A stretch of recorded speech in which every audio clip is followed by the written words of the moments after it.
요나서 1장 11절부터 16절까지 보겠습니다. 바다가 점점 흉용한지라 무리가 그에게 이르되 우리가 너를 어떻게 하여야 바다가 우리를 위하여 잔잔하겠느냐 하니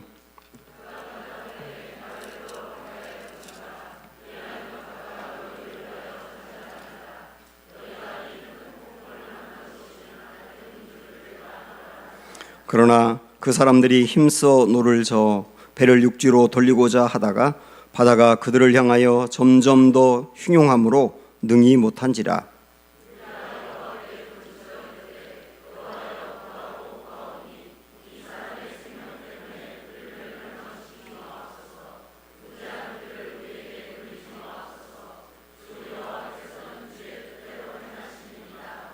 요나를 들어 바다에 던지매 바다가 뛰노는 것이 곧 그친지라.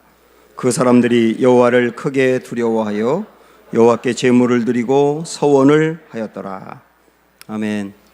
네, 사랑합니다. 축복합니다. 둘러보시면서 인사하겠습니다.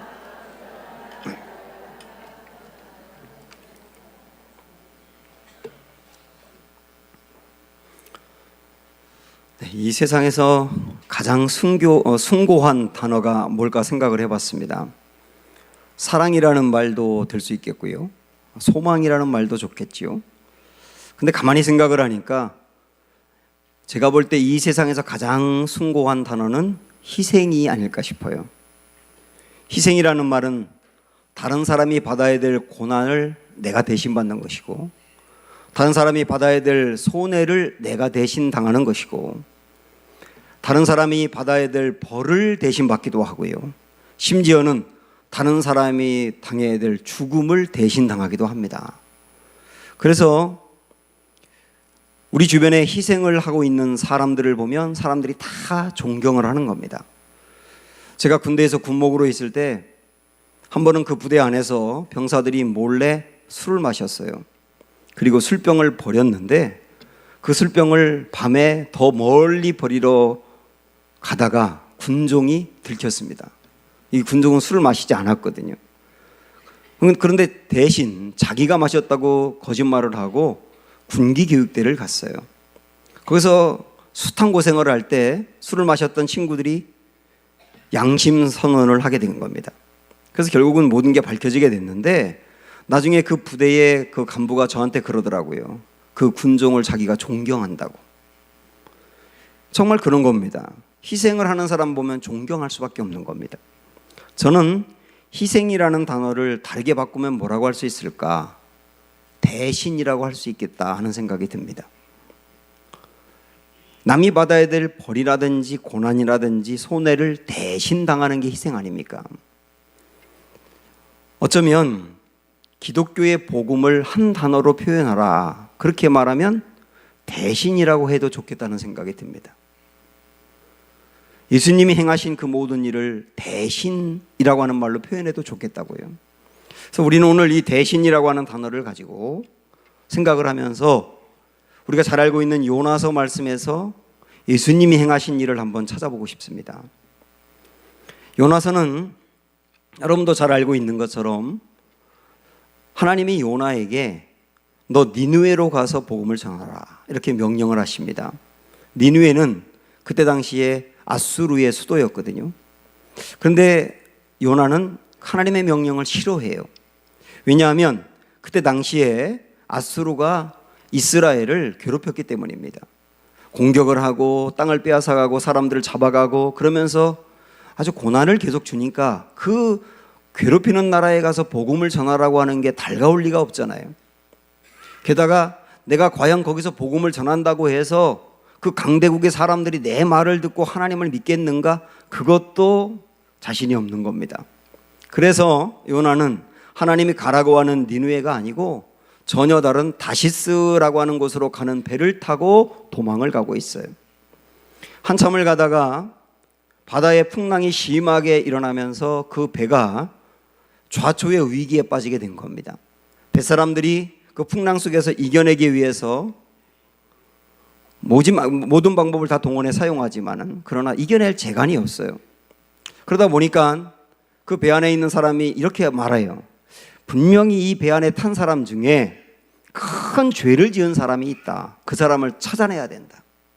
아마 그때 당시의 사람들은 풍랑이 일어나게 되면 그렇게 생각한 것 같습니다.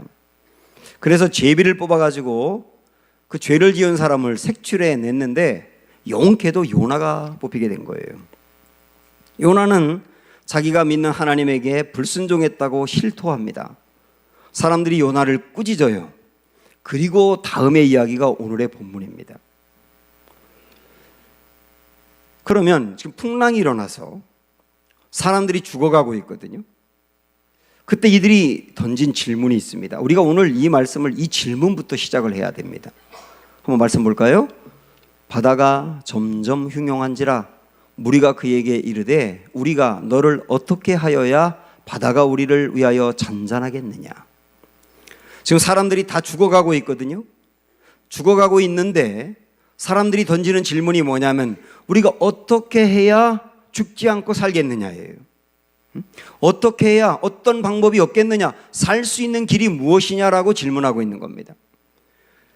우리가 이 질문을 생각하기 전에 먼저 생각해야 될 게 뭐냐면 지금 이 배는 좌초 위기에 빠져 있고 죽어가고 있습니다. 사람들이 왜 죽어가게 되었는가? 요나의 죄 때문입니다. 그래서 우리는 알 수 있어요. 아, 죄라고 하는 것은 죽음이라고 하는 결과를 가져오는구나. 죄의 결과가 왜 무서우냐? 죽음을 가져오기 때문이에요. 최초의 사람인 아담과 하와가 선악과를 따먹는 죄를 범하고 난 다음에 그들에게 온 결과가 있어요. 죄의 결과, 벌이죠. 먼저 심리적으로 부끄럽고 그리고 두려움이 생겼어요.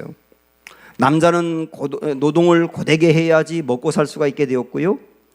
그리고 여자들은 해산의 고통이 가중되었고, 그리고 육체는 죽임을 당하게 되고, 그리고 그들은 하나님과의 관계가 단절됩니다. 그래서 결국 어떻게 됐느냐? 죄의 결과로 가장 심각한 죄의 결과는 죽음입니다. 영원히 하나님에게서 분리되어서 멸망받는 죽음이라고 하는 게 죄의 결과로 찾아왔다니까요. 지금도 우리가 왜 영원히 죽게 되느냐? 죄 때문입니다. 그러면 죄 때문에 죽을 수밖에 없다는 것을 안다면 그 다음에 우리는 질문을 해야 되는 거예요. 그러면 이 죽음에서 살 수 있는 길이 뭘까요? 요나에게 사람들이 우리가 살 수 있는 길이 무엇이겠느냐라고 물었던 것처럼 내가 이 죄 때문에 죽어가고 있는데 이 죽음에서 살 길이 무엇입니까? 라고 여러분 다 같이 질문하셔야 된다고요. 그때 요나가 대답을 합니다. 자, 12절 보시면 그가 대답하되 뭐라고 그래요? 나를 들어 바다에 던지라. 그리하면 바다가 너희를 위하여 잔잔하리라. 너희가 이 큰 폭풍을 만난 것이 나 때문인 줄을 내가 아노라 하니라. 요나가 제시하는 답은 뭐냐면 나를 바다에 던지세요. 그 말은 뭐냐면 내가 죽으면 해결됩니다예요. 바다에 던지라는 말은 나를 죽이라는 뜻이잖아요. 지금 이 고통과 이 죽음의 이유는 요나입니다. 그러니까 죽음의 이유가 되고 고통의 이유가 된 요나라고 하는 죄의 원인을 제거해야 죽음으로부터 벗어날 길이 생긴다는 뜻이에요. 가만히 보면 요나하고 예수님하고 비슷한 게 많아요. 요나는 바다에 던져졌고 우리 예수님은 십자가에 던져졌고, 요나는 3일 동안 물고기 뱃속에 있다가 부활하게 되고 우리 예수님도 3일 만에 죽음에서 벗어나 부활하게 되고, 요나와 예수님이 상당히 비슷한 게 많아요. 그런데 결정적인 차이가 하나 있습니다. 지금 죄의 그 원인이 요나였지 않습니까? 근데 이 죽음으로부터 벗어날 수 있는 길은 죄의 원인이 죽어야 되는 거거든요. 요나가 죽어야 다른 사람이 살아요. 요나가 바다에 던져져야 돼요. 근데 요나는 자기 죄 때문에 죽는 거예요. 자기가 지은 죄 때문에 죽기 때문에 그 사람은 마땅히 죄값을 치르는 거예요. 그런데 우리 예수님은 당신의 죄 때문에 죽는 게 아니에요. 우리 예수님도 죄 때문에 죽어가는 모든 사람들을 살려내기 위해서 예수님이 죄의 원인이 되셨거든요. 근데 우리 예수님은 당신의 죄 때문에 죽어가는 게 아니라고요. 우리 예수님은 죄를 지은 적이 없습니다. 우리 예수님이 이 땅에 태어날 때 성령으로 잉태가 됐어요. 그 말은 뭐냐면 원죄가 없다는 뜻이에요. 모든 사람들은 전부 다 아담의 그 DNA를 가지고 이 땅에 태어나기 때문에 태어나면서부터 죄인일 수밖에 없고 죄를 지을 수밖에 없는 성향과 인자를 가지고 있습니다. 그래서 죄를 짓는 거거든요. 근데 우리 예수님은 성령으로 잉태가 됐기 때문에 원죄가 있는 게 아니라 죄를 지을 수 있는 성향 자체가 아예 없이 태어나신 분이에요. 그래서 우리 예수님은 유혹도 받고 시험도 받았지만 죄에 넘어진 적은 단 한 번도 없습니다. 그런데 그분이 죽는다는 것은 죄 때문에 죽는 게 아니라 우리를 대신해서 죽는 거예요. 그래서 고린도후서 5장 14절에 보면 이 부분을 분명히 이렇게 강조합니다. 자, 읽어볼까요? 그리스도의 사랑이 우리를 강권하시는도다. 우리가 생각하건대 한 사람이 모든 사람을 대신하여 죽었은즉 모든 사람이 죽은 것이라. 한 사람이, 한 사람은 예수님이죠. 모든 사람을 어떻게 해서 대신하여 죽으셨다. 우리 예수님의 죽음은 대신이에요. 요나가 모든 죄의 원인을 짊어지고 자기가 죄 때문에 죽은 것처럼 우리 예수님도 죄가 없지만 모든 사람의 죄를 짊어지고 당신이 돌아가셨어요. 그래서 우리 예수님이 돌아가실 때는 죄인으로 돌아가신 겁니다. 그래서 우리 예수님이 대신 돌아가셨기 때문에 대신이라는 말이 가장 숭고한 말이라고 하는 겁니다. 제가 위에서 이 말씀을 보았습니다마는 여기 여러분 스크린에 위에 있는 말씀을 보시면 그리스도의 사랑이 우리를 강권하시는 도다. 이게 이제 바울이 하는 말인데요. 바울이 예수님이 나를 대신해서 죽어서 내가 살았다.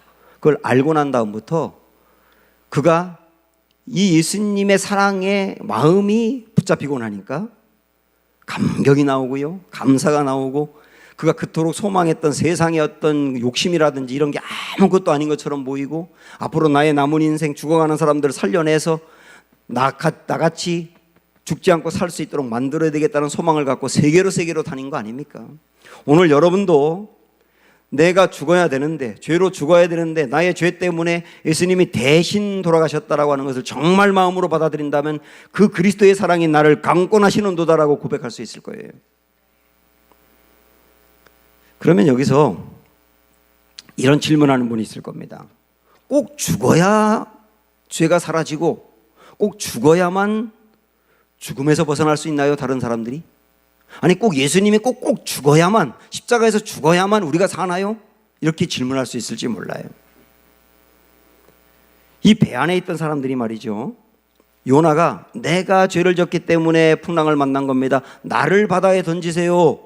이렇게 말을 했을 때 그래? 그러면서 바다에 곧바로 요나를 던진 게 아닙니다. 요나가 실토를 했지만 그 요나를 죽이지 않고 요나가 죽지 않고 풍랑에서 벗어나서 살 수 있는 길을 찾았어요. 한번 말씀 볼까요? 시작. 그러나 그 사람들이 힘써 노를 저 배를 육지로 돌리고자 하다가 이 말은 뭡니까? 요나가 죽지 않고도 살 수 있는 길을 찾았다는 거예요. 그런데 어떻게 됐어요? 바다가 그들을 향하여 점점 더 흉용함으로 그 다음 끝에 뭐라고 나옵니까? 능히 못한지라. 능히 못한지라. 여러분 이 능히 못한지라는 말은 뭐냐면 요나가 죽지 않고도 살 수 있는 길, 죽지 않고도 살 수 있는 길을 찾았으나 길이 없더라 그 얘기예요. 오직 요나가 죽는 길 외에는 살 수 있는 길이 없더라 그 말이에요.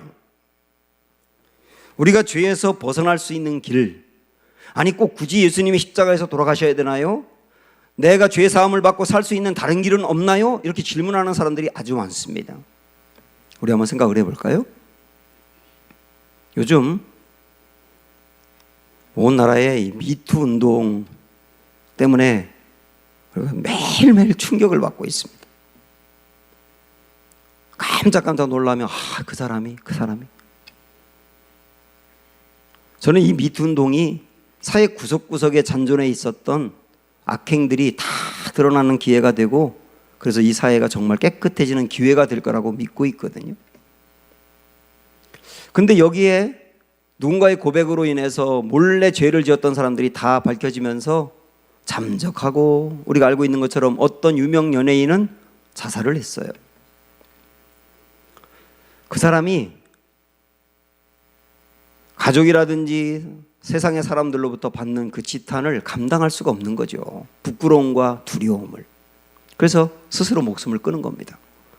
제가 이런 생각을 해봤습니다.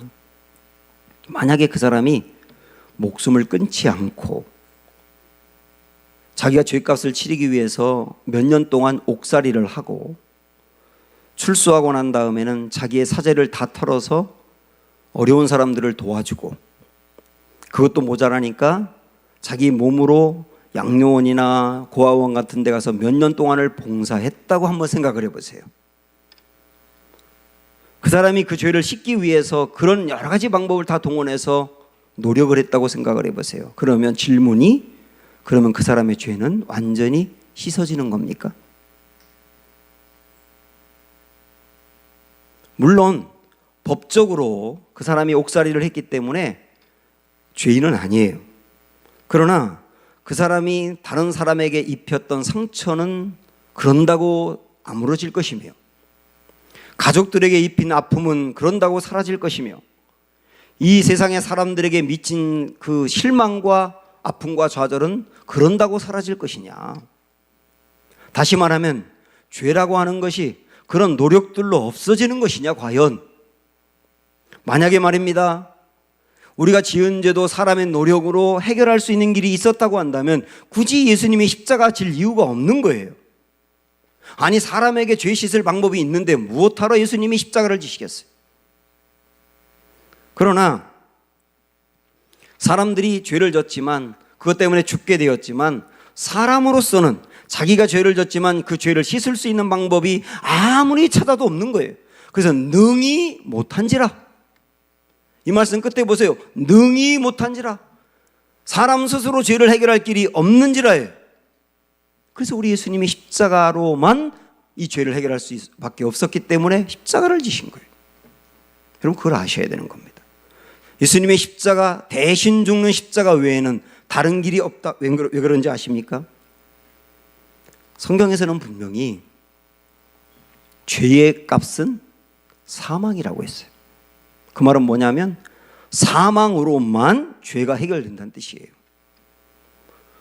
히브리서 9장 22절에서는 피 흘림이 없는 즉, 이 말은 뭐냐면 죽지 않으면 사함이 없다 그랬어요.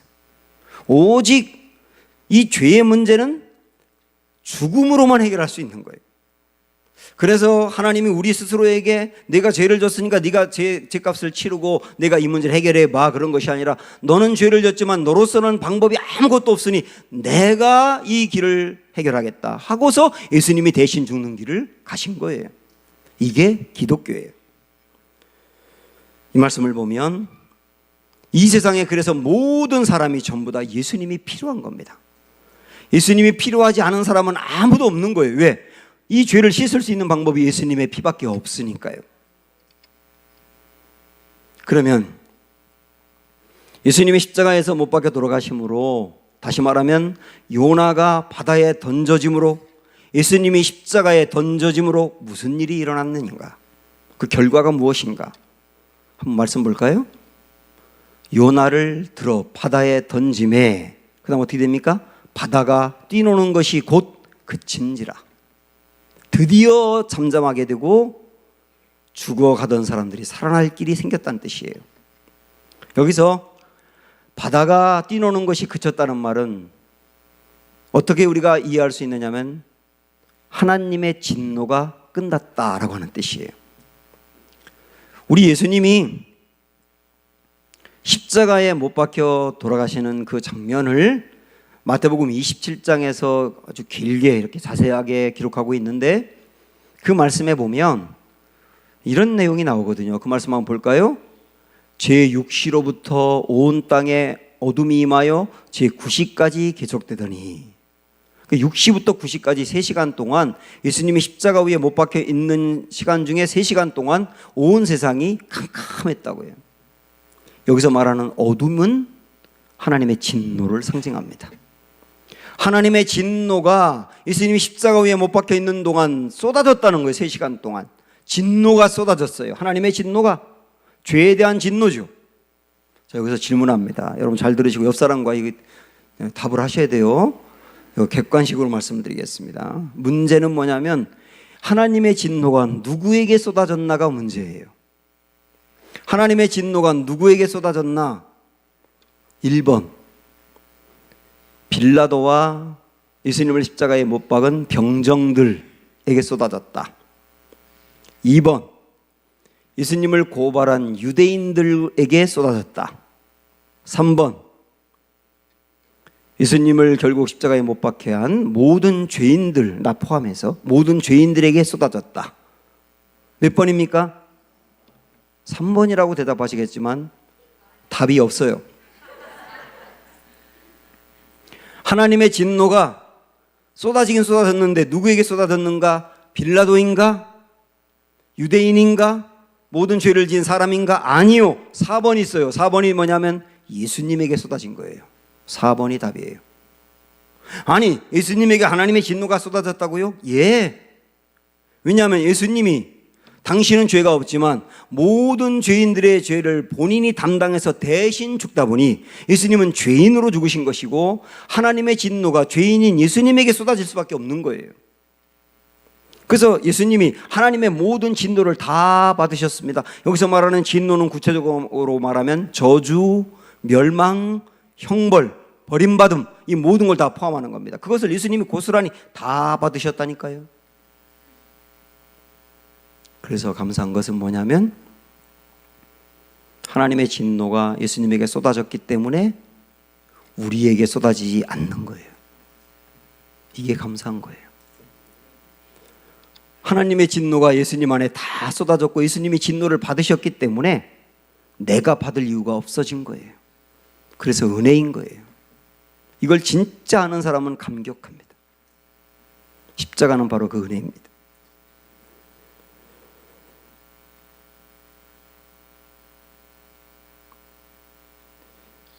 아까 위에서 지금 이 스크린에 있는 말씀이 예수님이 십자가 위에 있을 때 하나님의 진노가 쏟아졌다 이 말씀이지 않습니까? 이 말씀이 마태복음 27장 45절인데 조금 더 뒤로 가서 50절로 가보면 예수님이 운명하시고 난 다음에 어떤 일이 일어났는지를 이야기하고 있어요. 보세요. 시작. 예수께서 다시 크게 소리 지르시고 영원히 떠나시니라. 이에, 여기 이에는 뭡니까? 예수님이 십자가에서 죽으심으로 말미암아예요. 그 다음 뭐라고 나와요? 성소 휘장이 위로부터 아래까지 찢어져 둘이 되고 예수님이 십자가에서 못 박혀 돌아가신 다음에 곧바로 일어나는 일이 뭐냐면 성소의 휘장이 찢어졌다는 거예요. 이거 몇 주 전에 제가 말씀드렸습니다마는 구약시대 때 이 성전에 휘장이 있었지 않습니까? 성소와 지성소 사이를 막고 있는 강력한 휘장인데요. 이 휘장은 뭐냐면 죄인이 하나님이 계시는 지성소로 갈 수 없다는 거예요. 죄인이 하나님을 만나면 죽기 때문에 그것을 죽지 않도록 막은 것이 휘장입니다. 그래서 하나님을 만날 수 없어요, 죄인은. 그런데 예수님이 십자가에서 못 박힘으로 말미암아 성소의 휘장이 위에서부터 아래로 둘로 찢어졌다는 말은 이제 누구나 하나님께로 갈 수 있는 길이 열렸다예요. 우리 하나님이 이러시는 겁니다. 예수님이 십자가에서 못 박히고 난 다음에 누구나 내게 오라. 예수님의 십자가를 믿는 사람은 누구나 와라. 예수님이 십자가에서 못 박혀 돌아가실 때 하나님의 진노가 예수님에게 쏟아졌고 그래서 모든 진노가 끝났다. 이제 너희에게 하나님의 복과 선물이 내려갈 수 있는 통로가 열렸다. 누구나 나에게 와라. 그것이 예수님의 십자가라니까요.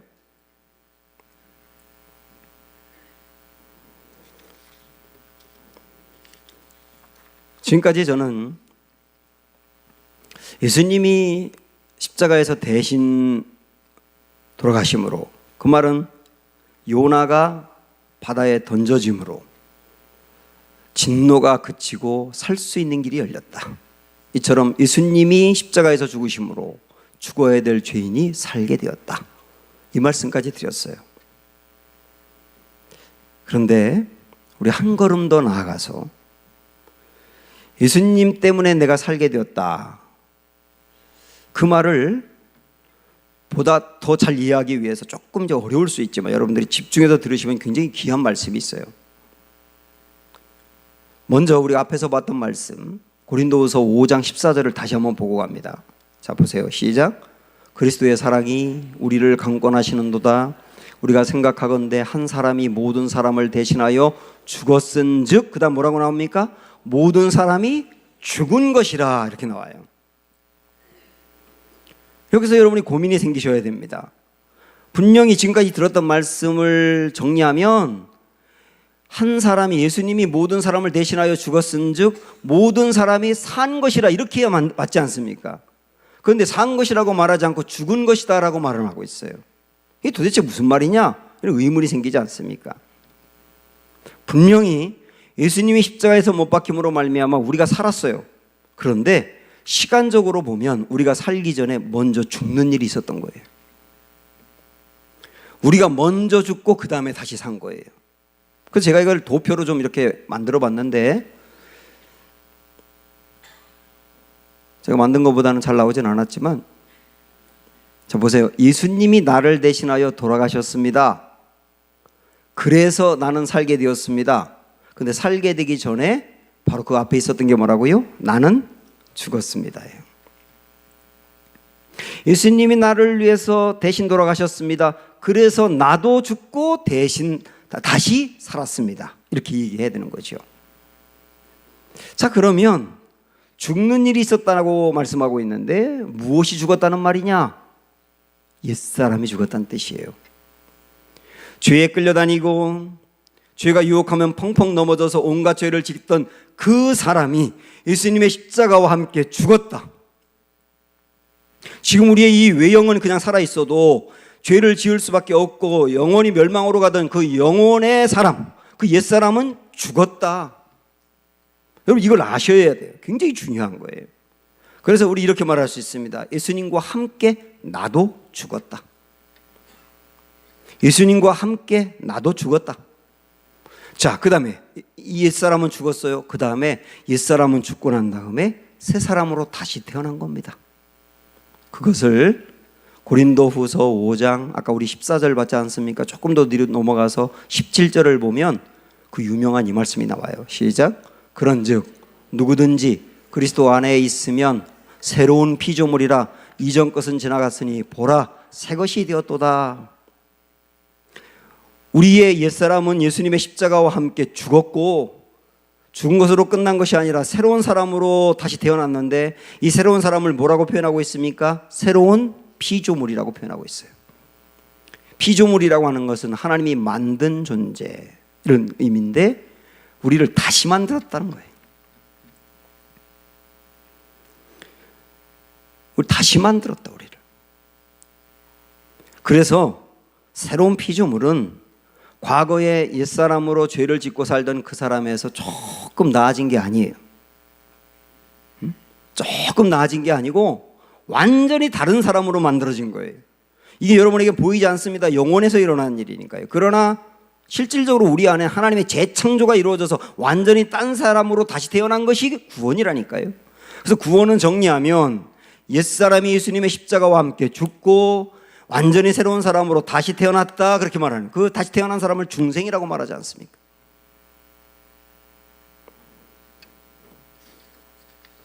그러면 여기서 고민에 빠지게 됩니다.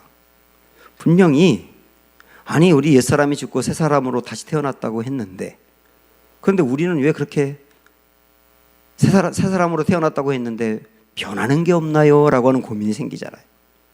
완전히 새로운 사람으로 태어났다면 그에 걸맞게 우리의 행동이 바뀌어야 될 텐데, 그런데 우리가 실질적으로 크게 변한 게 없거든요.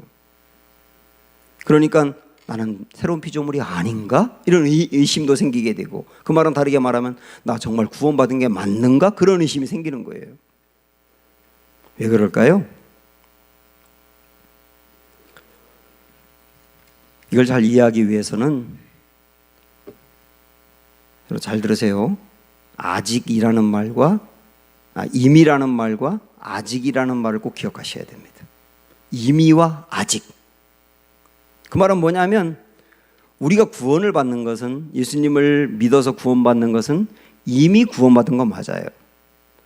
내가 예수님을 고백할 때 이미 내 안에 예수님이 계시고 구원받은 건 맞아요. 그러나 이미 구원받았지만 우리 육체가 구원받은 게 아니고 우리의 영혼만 구원받은 상태거든요. 근데 이 육체는 죄 자체가 남아있는 거예요. 이 육체의 죄 자체가 남아있기 때문에, 그래서 그 죄의 성향이 남아있어서 죄를 짓는 거예요. 근데 이렇게 이 땅에서 불가피하게 죄에 넘어질 수밖에 없지만, 그러나 예수님이 이 땅에 오셔서 재림하실 때 구원이 완성이 됩니다.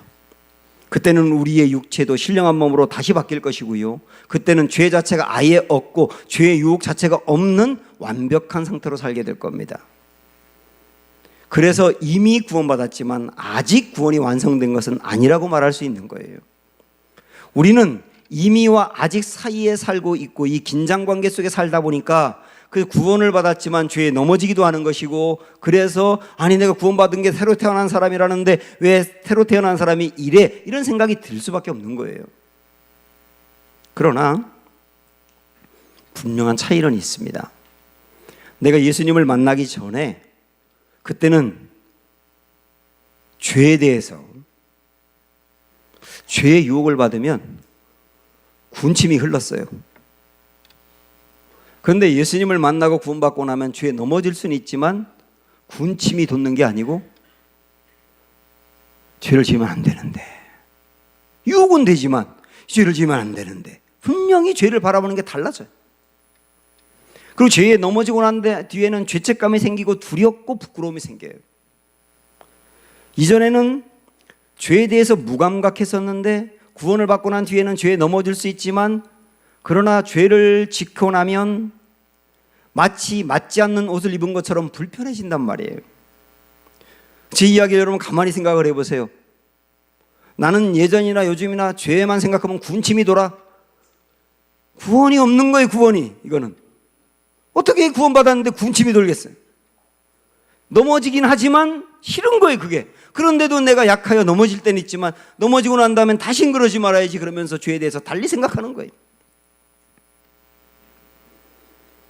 그러면 이게 하나 더 우리가 해결하고 가야 될 게 뭐냐면, 그러면 구원을 받아서도 죄에 넘어질 수 있다고 했는데 그냥 이렇게 계속 살 수는 없지 않습니까? 그럼 어떻게 죄를 이길 수 있을까요? 라고 하는 질문이 생겨야 되잖아요. 어떻게 죄를 이길 수 있을까요?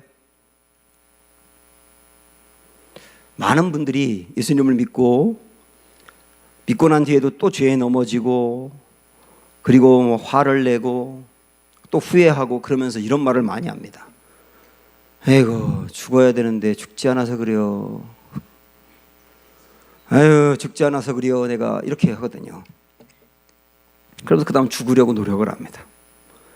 애들 보면서 막 성질이 올라와. 이렇게 애들 보니까 성질이 막 올라와. 배우자 봐도 그럴 때가 있고요, 교회에서도 누구 뭐 어떤 사람 보면 막 혈기가 올라와요. 그래서 죽지 않으라고 노력하는 거예요. 죽어야 돼요. 그러면서 막 성질이 올라오는데 막 억누르느라고 고생합니다. 그리고 이겨내면 그래, 잘 죽었어.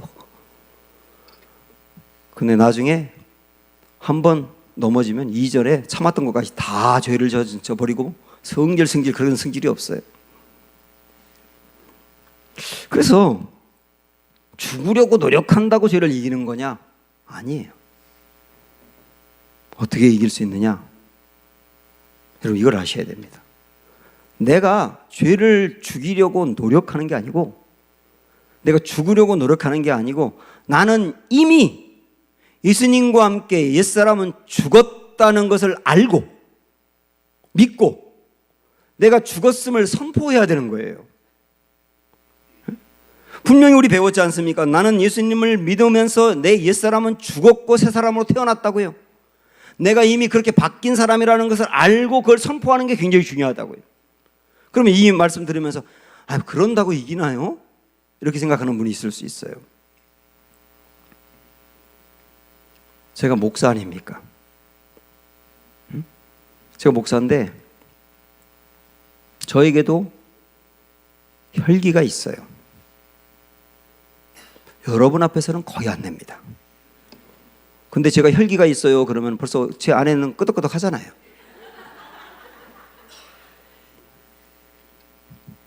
저도 유혹을 받아요. 유혹에 넘어질 때도 있어요. 이게 현실이에요. 그런데 제가 목사인 것을 아는 사람하고 있을 때하고 제가 목사인 것을 아무도 모르는 사람들하고 있을 때하고 또 제가 또 다르더라고요. 제가 목사인 것을 아는 사람이 단 한 명만 있어도 저는 정말 조심하게 됩니다. 그래서 우리 교인들과 함께 같이 이렇게 차를 타고 신방을 갈 때 저는 정말 조심하거든요. 그리고 앞지르는 사람이 있다거나 그래도 욕을 하지 않아요. 그런데 저 혼자나 제 아내하고 둘이 갈 때는 막 험한 말이 나오기도 합니다. 이런 설교하면은 이제 교인들이 오늘 설교의 결론, 목사도 욕하더라. 저도 제가 목사인 것을 아는 사람하고 함께 있을 때하고 모르는 사람하고 함께 있을 때하고 현저히 다르다는 걸 알게 됐어요. 그래서 제가 어느 순간부터 마음으로 되뇌이게 됐습니다. 목사인 것을 모르는 사람 앞에서도 나는 목사다. 나 목사. 그렇게 다짐하게 됐어요. 그 다짐하게 된 게 나 가수 나왔을 때부터였거든요. 나는 목사야. 아무도 내가 목사인 걸 몰라도 나는 목사야. 되뇌이는 거예요. 그러면 현저하게 달라져요. 내 목사인 걸 모르는 사람들 앞에서도 말이죠. 이게 일종의 자의식이에요. 내가 구원받은 백성이야. 나 옛사람은 죽었어. 난 새 사람으로 태어났어. 나는 천국 백성이야 라고 하는 그 자의식이 죄를 죽여야 돼, 내가 죽어야 되는데 하고 애쓰는 것보다 훨씬 더 강력한 힘이 있다는 걸 아셔야 된다니까요. 여러분, 우리가 예수님을 믿어서 구원받고 새로운 피조물이 되었다는 게 이론적으로만 그런 게 절대 아니고 한번 들어보세요. 우리가 얼마나 굉장히 귀한 사람으로 바뀌었는지를 들어보셔야 됩니다. 골로새서 2장을 보면 먼저 9절에 이런 말씀이 나오거든요. 자, 읽어볼까요? 그 안에서 신성의 모든 충만이 육체로 거하시고 그는 누굴까요? 예수님이에요. 예수님 안에는 신성의 모든 충만이 육체로 거하신다. 예수님이 이 땅에 육체로 거하시는 동안에도 하나님 성, 신성이 충만하게 예수님에게 있었다. 당연하죠. 예수님 하나님이니까 예수님 안에는 신성이 충만한 게 당연하지요. 그런데 그 다음 10절이 우리를 깜짝 놀라게 합니다. 10절 말씀 보시면 시작. 너희도 그 안에서 충만하여졌으니 이랬다니까요. 너희 누구예요? 예수님을 믿고 예수님을 모시고 사는 우리도 누구든지 예수님처럼 그 안에서 충만해졌다. 이 충만이 뭡니까? 예수님 안에 있는 신성의 충만함이 우리 안에도 주어졌다는 거예요. 그래서 우리 예수님 안에는 영원히 살 수 있는 생명이 있는 것처럼 예수님을 모시고 사는 우리 안에도 그 똑같은 생명이 있는 겁니다. 예수님은 근사한 성품을 갖고 사랑과 오래 참음과 자비와 양성과 온유와 충성, 이 아름다운 성품을 가지고 있는 것처럼 우리도 그렇게 살 수 있도록 주어졌다는 걸 아셔야 돼요. 예수님이 이 땅에서 영화롭고 아름다운 삶을 살았던 것처럼 예수 믿는 우리도 예수님을 모시고 살기에 그런 삶으로 살 수 있도록 변화되었다는 걸 아셔야 되는 거예요. 아직까지 그렇게 살지 못하더라도 내가 그런 사람으로 변화됐다는 것을 아는 게 얼마나 중요합니까? 성격은 바뀌지 않아요. 예수님을 모시고 새로운 피조물이 되어도 급한 사람은 또 급하고 느려 터진 사람은 계속 느려 터지더라고요.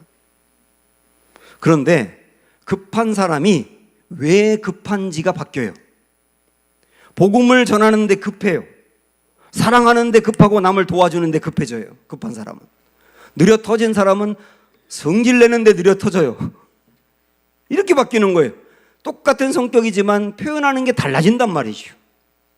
그럴 사람으로 바뀌었다는 걸 아셔야 됩니다. 그러므로 사랑하는 여러분,